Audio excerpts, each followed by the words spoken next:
swadaya masyarakat internasional, namanya The Economic Intelligence Unit, The Economic Intelligence Unit.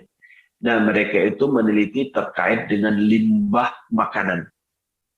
Nah, dari penelitian mereka, ternyata Indonesia ini mendapatkan predikat sebagai negara kedua terbesar di dunia sebagai penghasil sampah makanan, limbah makanan. Yang kedua. Yang pertamanya Saudi Arabia. Kedua Indonesia, dan yang ketiga Amerika. Jadi, dan di Indonesia itu setahun, ini menurut dari rilis yang dikeluarkan oleh Bappenas, Badan Perencanaan dan Pembangunan Nasional, itu mengeluarkan rilis setiap tahun Indonesia membuang makanan itu senilai 200 sampai 500 triliun per tahun. 571 triliun per tahun. Itu sangat ironis. Sangat ironis. Kenapa? Karena hampir 21 juta penduduk di Indonesia ini termasuk golongan orang miskin. Tapi kalau di total dari makanan yang dibuang dibagi dengan jumlah seluruh penduduk Indonesia per orang itu disebutkan boros sekitar 300 kg makanan. Jadi setiap kita gitu ya, setelah dibagi sampah sampah rumah tangga, sampah makanan gitu ya, itu di total sekitar 300 kg per orang. Ini kan sungguh luar biasa. Dan sampah makanan, limbah makanan, itu katanya lebih berbahaya ketimbang sampah anorganik, ya seperti plastik segala macam gitu ya. Plastik itu memang dia tidak bisa terurai sampai puluhan tahun, bahkan ada yang 100 tahun baru bisa terurai gitu kan. Namun sampah limbah makanan dia itu bisa menyebabkan ada keluar gas metana itu keluar, lalu kemudian dia naik ke atas ke atmosfer kita, lalu nanti menghasilkan istilahnya itu gas kaca, efek rumah kaca, dan itu membuat ozon kita bolong, dan ketika ozon bolong maka sinar matahari itu tidak ada filternya masuk ke bumi, dan kemudian menyebabkan global warming, pemanasan global, dan itu berefek pada mencairnya es di kutub. Nah, ketika es di kutub itu mencair, maka permukaan air laut itu naik. Nah, sehingga diprediksi Jakarta beberapa puluh tahun ke depan itu di bagian tepi-tepinya itu akan tenggelam. Dikarenakan air itu terus naik. Nah, ternyata penyebab permukaan air itu naik ya kita manusia. Zahar al-fasadu fil barri wal bahri bima kasabat aydin nas. Telah nampak kerusakan di darat dan di laut akibat perbuatan manusia.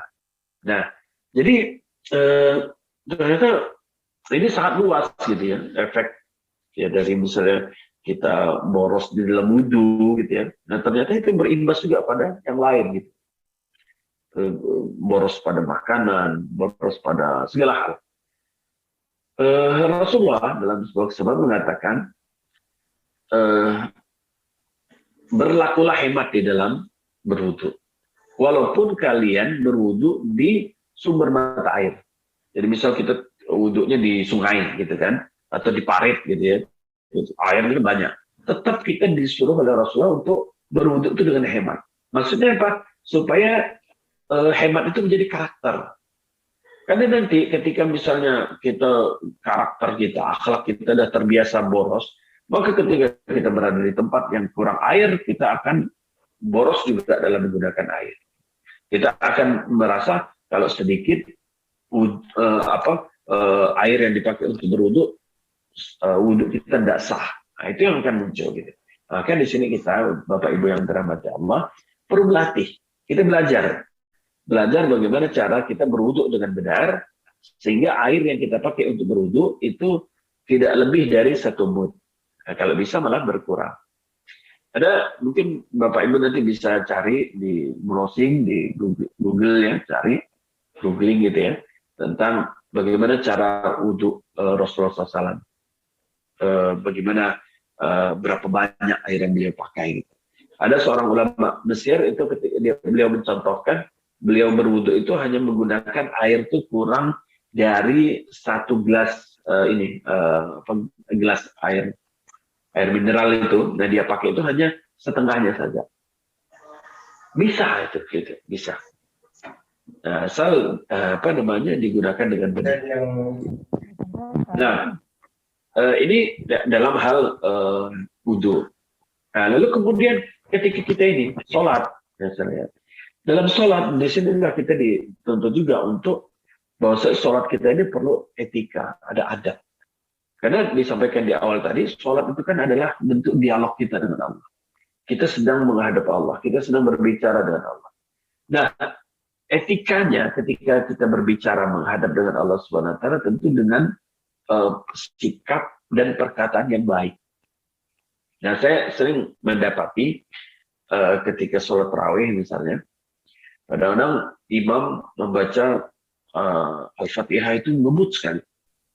Padahal hadis dari Rasulullah SAW, hadis qudsi, Rasulullah menyebutkan bahwasanya ketika kita membaca Al-Fatihah, ketika kita membaca Alhamdulillahirrabbilalamin, Allah menjawab. Allah SWT berfirman, Hamidani abdi, hambaku telah memujiku. Ar-Rahmanir-Rahim, Athna alayya abdi, hambaku telah menyanjungku. Maliki yaumiddin, Majjanani abdi, hambaku telah mengagungkanku. Iyyaka na'budu wa iyyaka nasta'in. Hada baini wa baina abdi, wa li abdi masa. Ini adalah antaraku dan antara hambaku. Dan untuk hambaku apa saja yang dia minta. Ini siratal mustaqim, siratal ladzina an'amta 'alaihim ghairil maghdubi 'alaihim waladdallin. Allah menjawab, hada li abdi. Ini adalah untuk hambaku. Wali abdi masal. Apa yang diminta hambaku akan aku jawab. Jadi Al-Fatihah yang kita baca sesungguhnya itu adalah bentuk dialog kita. Kita sedang ngobrol dengan Allah. Nah, nggak layak kiranya ketika kita baca Al-Fatihah ngebut gitu, 1 nafas misalnya. Nggak pantas gitu. Ya ibarat ketika kita bertemu dengan gubernur atau dengan pejabat gitu ya. Tapi ngobrol itu cepat. Tidak memberikan kesempatan kepada mereka untuk menjawab apa yang kita sampaikan. Nah, dialog, yang namanya dialog itu kan adalah ada timbal balik. Ada pihak satu, ada pihak kedua. Ada saling komunikasi. Nah, jadi kita ketika di dalam sholat itu, kita membaca Al-Fatihah 1 nafas. Walaupun secara fikih boleh ya. Secara fikih tetap sah. Sholat kita tetap sah. Kita membaca Al-Fatihah dengan 1 nafas. Itu sah secara fikih. Tetapi kalau kita kaji secara tasawufnya, inti daripada nilai ketika kita sholat itu sendiri, sebagaimana tadi Allah SWT mendefinisikan sholat itu, sholat khusyuk itu adalah alladzina yadhunnuna annahum mulaqu rabbihim wa annahum la yarjun. Orang yang yakin bahwasanya dia sedang bertemu Allah dan dia yakin dia akan kembali kepada Allah. Jadi ketika keyakinan ini ada pada diri kita, kita meyakini bahwasanya sholat kita adalah bentuk dialog kita dengan Allah SWT, maka disinilah akan muncul rasa khauf, rasa takut, raja, rasa berharap gitu ya. Kemudian ada haibah, ada keagungan Allah Subhanahu wa taala gitu ya. Maka kalau kita lihat para sahabat-sahabat terdahulu itu ketika mereka baca Al-Fatihah saja itu biasa langsung nangis gitu. Karena disinilah bentuk dialog mereka dengan Allah Subhanahu wa taala. Nah, inilah Bapak Ibu yang dirahmati Allah yang coba kita juga aplikasikan. dalam kehidupan kita. Bagaimana sholat kita itu menjadi bernilai di sisi Allah Subhanahu Wa Taala. Bukan sholat yang hanya mendapatkan ta'ab atau capek. Kam min qaimin laisa lahu min qiyami ila ta'ab. Tetapi banyak orang yang sholat malam tetapi dia tidak mendapatkan pahala dari sholatnya itu kecuali capek saja. Nah, kita tentu tidak menginginkan hal tersebut. Nah, ya belum lagi konten yang lain yang terdapat di dalam sholat yang sesungguhnya di situ menjadi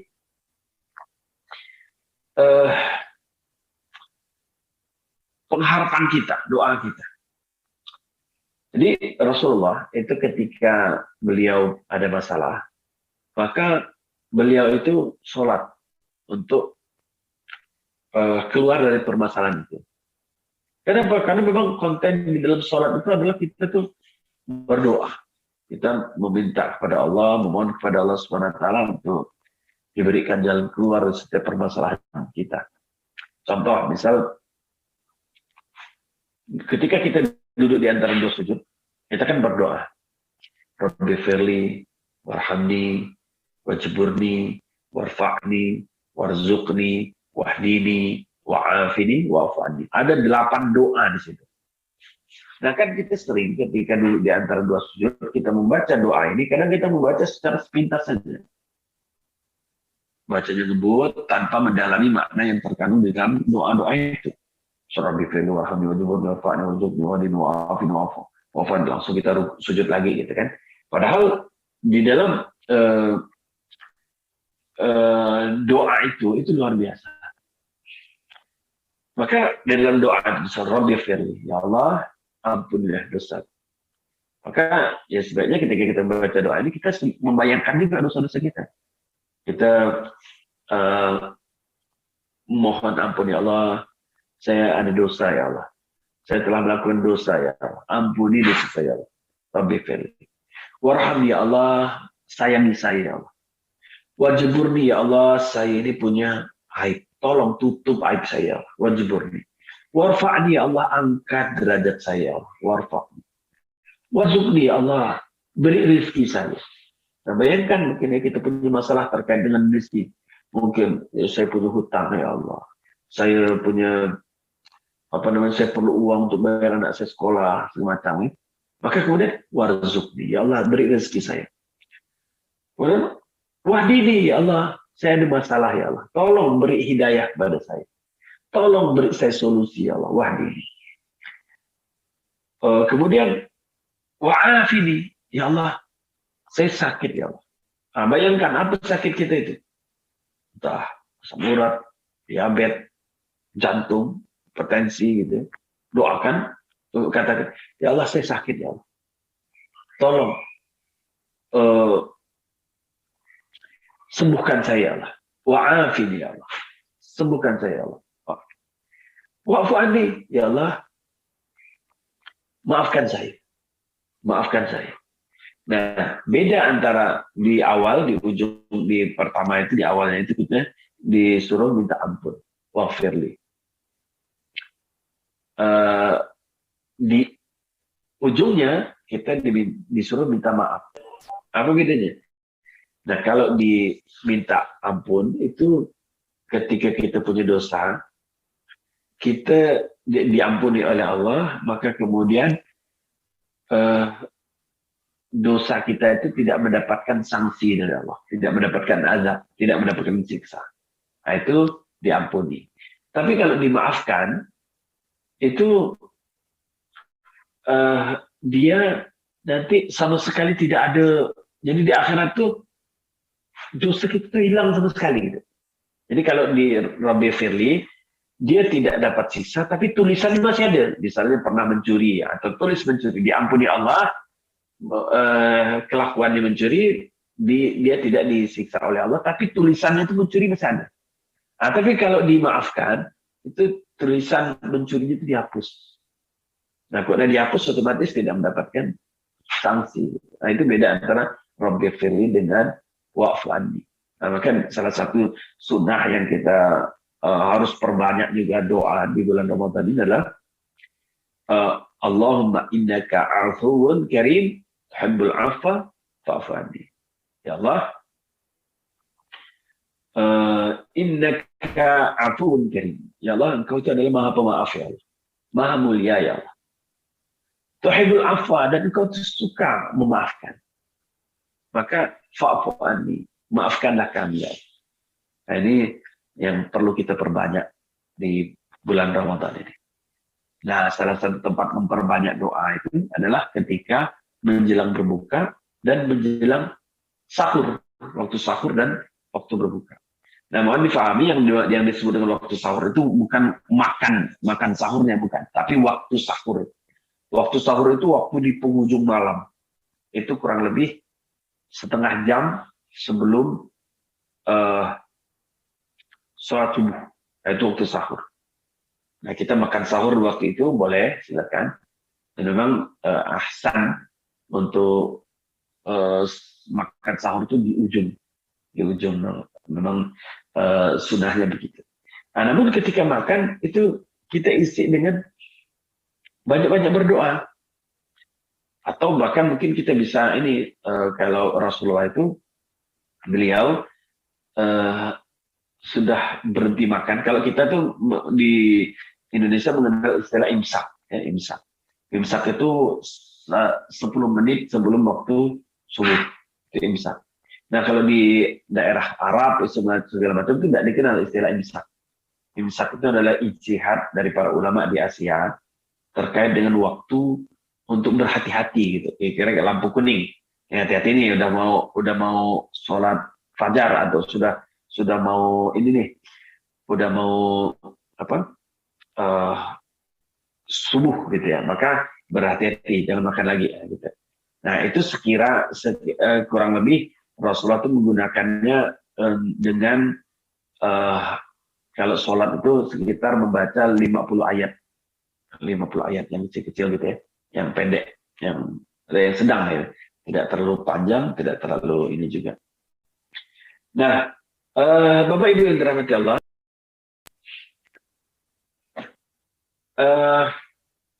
hal yang sering juga, jadi tadi waktu sahur yang sering kadang-kadang terlewatkan untuk berdoa. Padahal salah satu dari ciri penduduk surga itu adalah wabil ashari hum yastaghfirun. Pada waktu sahur mereka itu perbanyak istighfar.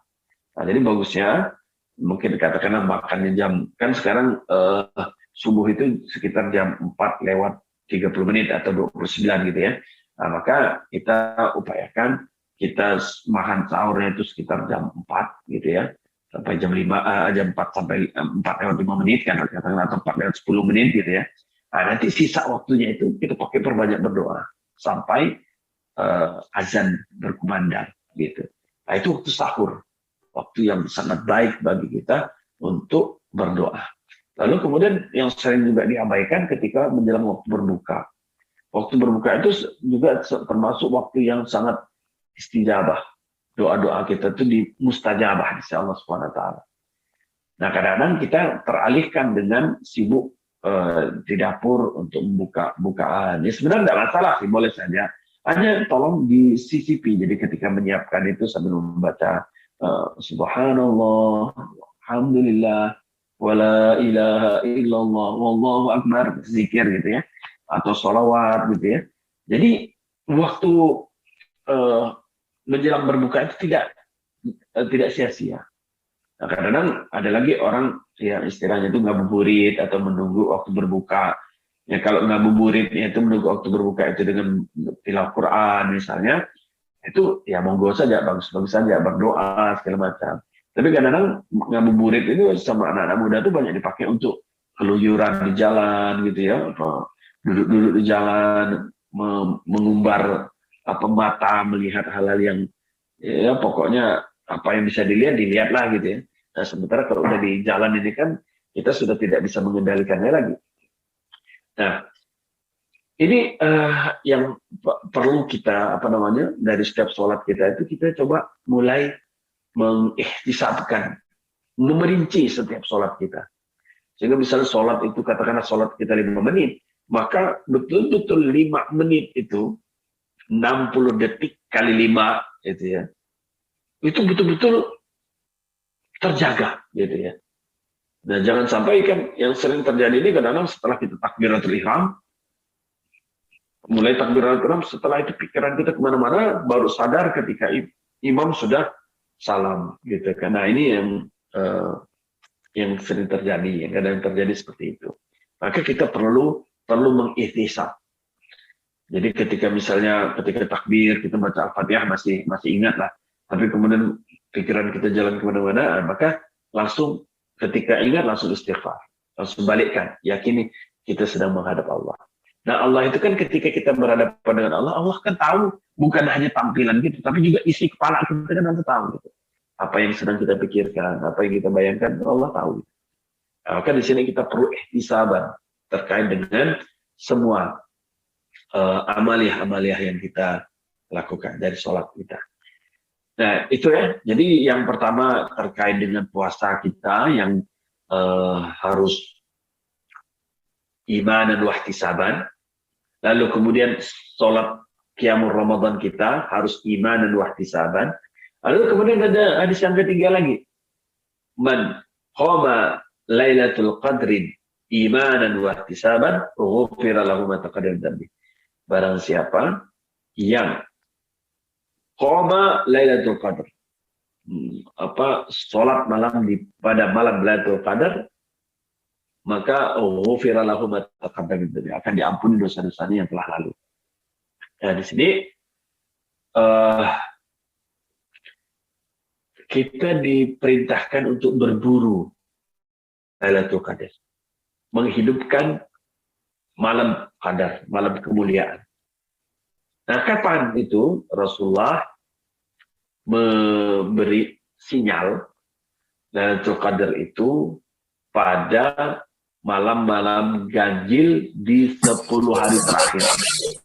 Nah, dimulai dari malam 21, 23, 25, 27, 29. Tapi Rasul mencontohkan bahwasanya setiap malam di 10 hari terakhir beliau iktikaf. Nah, ini adalah sebuah pembiasaan diri. Jadi kalau kita tuh hanya selang-seling, hanya malam 21, 23, 25 dan seterusnya itu nanti akan membuat kita tuh sholat itu tidak menjadi karakter. Nah, tapi kalau setiap hari kita lakukan, maka dia akan menjadi karakter. Dan ketika kita mendapatkannya, maka pada malam itu kita sholat itu sudah menjadi karakter kita. Dan kemudian ya insya Allah kita akan mendapatkan ampunan dari amaliyah kita tadi. Jadi amaliyah yang pertama dari saum, dari puasa yang iman dan ihtisaban, sholat tarawih yang iman dan ihtisaban, sholat malam Lailatul Qadar iman wahtisaban. Nah, ini adalah peluang-peluang untuk kita mendapatkan ampunan dari Allah Subhanahu wa taala. Lalu kemudian untuk karena kan bulan Ramadan ini begitu luar biasa, Allah Subhanahu wa taala memberikan banyak peluang amal saleh. Misalnya Rasulullah mengajarkan, disebutkan Rasulullah itu adalah orang yang paling dermawan. Tapi di bulan Ramadan kedermawanan beliau melebihi hembusan angin. Nah, ini menunjukkan berarti di bulan Ramadan itu kita perlu banyak infak, sedekah. Nah, jadi kalau bisa targetkan setiap hari kita tuh berinfak, bersedekah. Dan sedekah yang paling utama itu adalah ba'da subuh, gitu ya. Karena dalam dalam hadis itu dikatakan setiap subuh 2 malaikat itu turun dan mereka berdoa, ya Allah, berkahilah harta orang-orang yang berinfak dan tambahlah.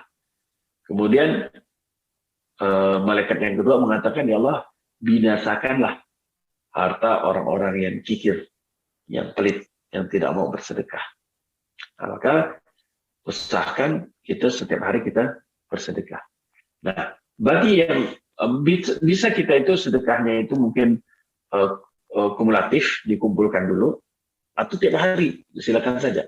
Nah, untuk yang kumulatif bisa begini, misalnya kita tuh di rumah punya tabungan, kita ada celeng gitu ya. Nah, setiap habis subuh kita masukkan di situ, niatkan, ya Allah, ini sedekah saya hari ini. Gitu. Nanti untuk besoknya begitu. Terus kalau udah penuh, baru kita salurkan ke siapa yang berhak. Nah, cara yang menyimpan dulu dengan yang langsung ini dicontohkan semuanya oleh Aisyah radhiyallahu anha dan juga oleh Asma, saudaranya Aisyah. Jadi disebutkan dalam riwayat cara mereka bersedekah itu berbeda. Ada yang kumpulkan dulu, udah banyak baru disedekahkan. Ada pokoknya berapa ada setiap hari dia bersedekah. Nah, supaya tidak berat, ya kita ini apa namanya setiap hari gitu ya. Nah, dengan modelnya bisa kita tabung dulu atau langsung gitu. Nah, lalu kemudian ya baca Quran, tilawah Quran gitu ya. Ini kita perbanyak juga. Paling tidak kita targetnya 1 kali khatam lah gitu ya. Kalau yang sudah biasa ya ditingkatkan, ditambah lagi gitu. Nah, karena disinilah kalau di bulan biasa 1 huruf itu dinilai 10 kali kebaikan, maka di bulan Ramadan dikali 10 lagi gitu. Jadi dari setiap huruf itu kita mendapatkan 100 kebaikan. Itu terkait dengan bacaan Quran kita.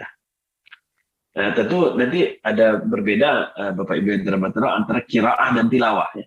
Kalau qiraah itu sekedar membaca, kalau tilawah itu juga memaknainya. Jadi kita baca lalu kita coba memahami apa yang terkandung di dalamnya, itu disebut tilawah. Jadi kalau qiraah itu Rasulullah katakan itu adalah hal wal murtahal. Sahabat bertanya, apa itu hal dan murtahal ya Rasulullah? Yaitu orang yang membaca Al-Quran dari awal sampai akhir, lalu kemudian diulangnya lagi. Nah, itu jadi disebut dengan hal murtahal. Dan itu amaliyah yang sangat disukai oleh Allah Subhanahu wa taala. Nah, maka kita begitu juga, kita coba baca Quran, dah selesai kita ulangi lagi, terus begitu. Sampai kapan? Sampai kita mati. Karena inilah bekal-bekal kita, hadirin dan dirahmati Allah. Lalu jadi penuh amal soleh di bulan Ramadan ini sangat banyak. Ya, termasuklah Rasulullah SAW itu senang dengan kita yang memberi bukaan orang. Kita memberi orang berbuka puasa ya. Walaupun dalam hadis itu dikatakan, jauhilah oleh kalian neraka walaupun hanya dengan 1 biji tamroh, 1 biji kurma. Nah, jadi kita ya berbagi gitu ya. Apa yang bisa kita kasih ya, mungkin 1 gelas air mineral, 1 biji kurma, segala macam. Dapat kita berbagi. Nah, kita berharap yang dengan amal-amal ya inilah kemudian kita mendapatkan ampunan dan rahmat dari Allah Subhanahu wa taala. Baik, ini hadirin hadirat yang dirahmati Allah, Bapak Ibu yang dirahmati Allah yang bisa saya sampaikan. Nah, mudah-mudahan apa yang disampaikan ini mendatangkan keberkahan untuk kita semua. Dan dengan ini mudah-mudahan Allah SWT ampuni kita dan beri rahmat kepada kita. Dan mudah-mudahan kita termasuk orang-orang yang keluar dari bulan Ramadan mendapatkan ampunan dan rahmat dari Allah SWT. Demikian, mohon maaf jika ada kesalahan Quran dan khilaf, kebenaran dari Allah SWT. Assalamualaikum warahmatullahi wabarakatuh.